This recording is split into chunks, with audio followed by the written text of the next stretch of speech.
Did you know people used to shorten their feet and elongate their skulls to look attractive?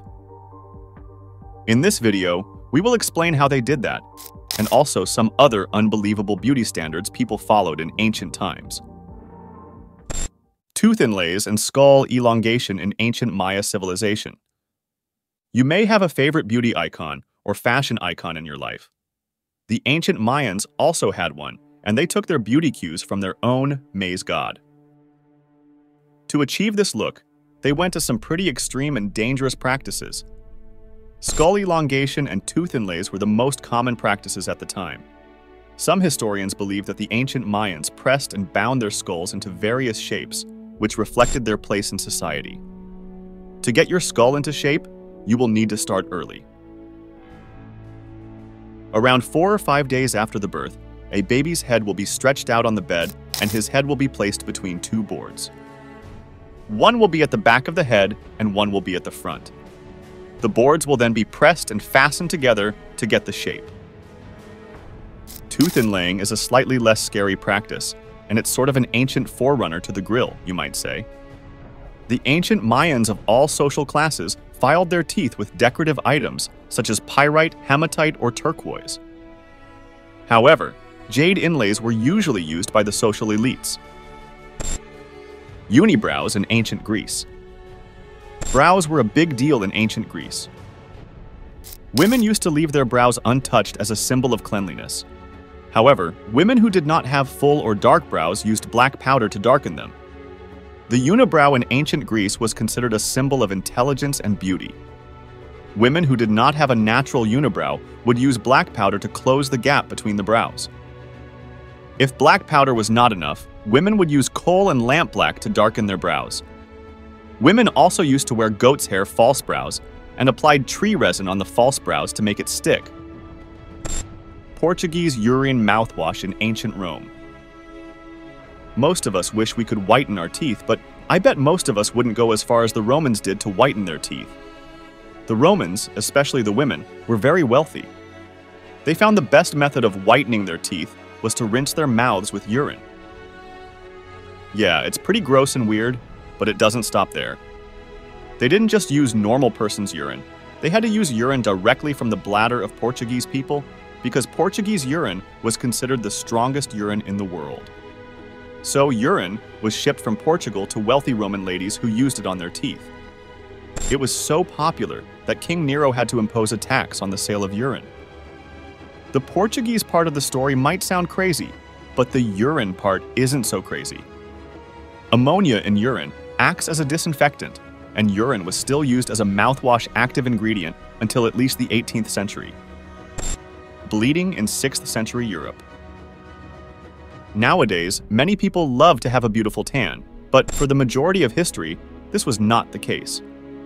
During the Middle Ages, in Europe, women wanted super pale skin. Tanned skin was linked to outdoor labor, and pale skin meant you were wealthy and could spend all day indoors.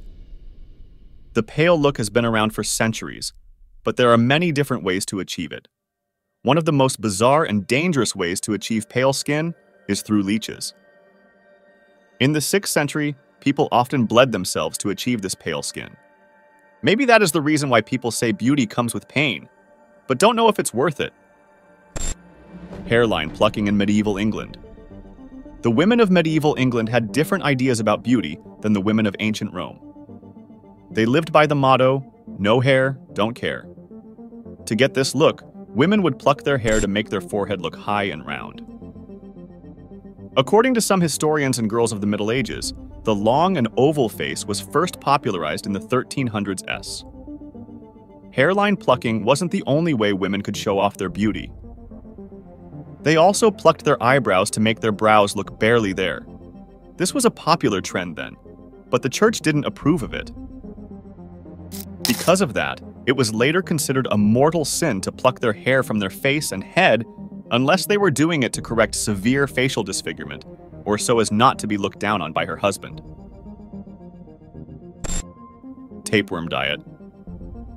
Most people wouldn't want to have a tapeworm inside their digestive tract. But did you know that the tapeworm was once used as a weight loss method? The science behind the diet was that the worms would draw in excess calories from your body and grow bigger and bigger until they had to be removed by a very painful process. One method involved a person holding a glass of milk near your orifices, while another inserts a cylinder into your digestive tract to flush the tapeworm out.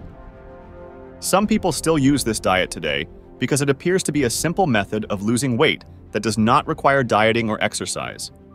It may appear to be a magic pill, but the results may not be as magical as advertised. The extremely long nails of the Chinese aristocracy. In ancient China, most high-class people grew long nails as a symbol of wealth and power. It showed that they did not have to do manual labor. However, it may also have been based on ideas that valued the physical body. So, not wanting to hurt or change your physical form, the idea of growing your nails long was to keep your nails intact. Since nails were considered so valuable by the rich, it became very important to protect them. During the time of the Ming and Qing dynasties, the upper-class women also used specially adorned nail guards to take care of their nails. Along with fully grown nails, jade and other precious stones were embedded into the nails to add extra glitz. Teeth blackening in Japan.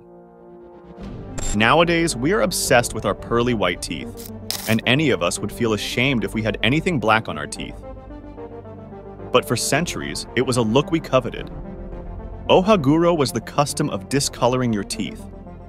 It originated in Japan and is thought to have begun about 200 AD. The main ingredient in this lacquer was a dark brown liquid made by mixing iron filings with vinegar. But it wasn't just about the appearance. Coating your teeth in this liquid actually prevented tooth decay. You had to apply the dye once a day, or once every several days. Because it was so popular for so many centuries, the practice changed functions. During the Sengoku period, the daughters of military chiefs aged between 8 and 10 years had their teeth colored as a sign of their maturing years. After the Edo period, only men in imperial families and noblemen had their teeth colored. Because of the smell and labor involved in the process, the ohaguro was only carried out by married women and unmarried women over the age of 18, as well as prostitutes. In rural areas, teeth whitening was done only for special occasions, such as weddings or funerals. The practice of teeth blackening was then banned by the Japanese government, and later, it gradually became outdated. Foot binding in China. Foot binding is one of the most bizarre beauty trends of all time. It is also one of the most painful procedures people used in ancient times to look attractive. Women in China had their feet bound from a very young age. Even the richest, most powerful women have to work hard to keep their feet bound. First, the feet are submerged in hot water. All of the toes except the big one are broken and tied flat against the sole. As the foot is bent, the arch of the foot is strained and the feet are tied in place using long silk strips. The strips are removed and changed every 2 days to avoid infection. But the procedure doesn't stop there. Some girls were forced to walk very long distances while bound.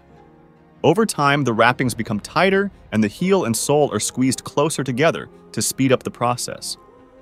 After 2 years, the process is considered done. Foot binding had a huge impact all over China, and it is one of the most shocking examples of how the fashion of women and the traditional beauty of women can be very damaging. Although foot binding was outlawed in China in 1911, it is still practiced in some remote areas of China. Roman gladiator sweat facials. The Romans were a people who loved luxury and luxury goods. The wealthy women were no different. One of the strangest and weirdest beauty trends was the use of gladiator sweat for facial treatments to improve their complexion and keep them looking young. The sweat of gladiators was believed to be a powerful aphrodisiac for women. In ancient Rome, most of the gladiators were respected by the people for their physical strength and fighting ability. The more successful the gladiator in the arena was, the more powerful their bodily fluids were thought to be. We don't know exactly when or how this trend began, but soon, wealthy Roman women were after gladiators' sweat. The sweat was extracted from the body using a strigil, which was used to scrape off dirt, sweat, and oil all over ancient Greece and Roman culture. The strigil was then mixed with olive oil to give it a better and more desirable consistency. This was then sold to Roman women as a facial cream. The gladiator sweat facial was just one of several beauty trends that used their bodily fluids. Gladiators' blood was another popular commodity, and it was sold as aphrodisiacs. According to some historians, the blood of wounded and killed gladiators was mixed with wine and drank by people to achieve good strength and success in life. Before we wrap up, if you would like to know about some of the most bizarre ancient practices people used to follow, click on this video. Thank you for watching the video, and if you like this video, please press the like button and subscribe to the channel for more videos like this.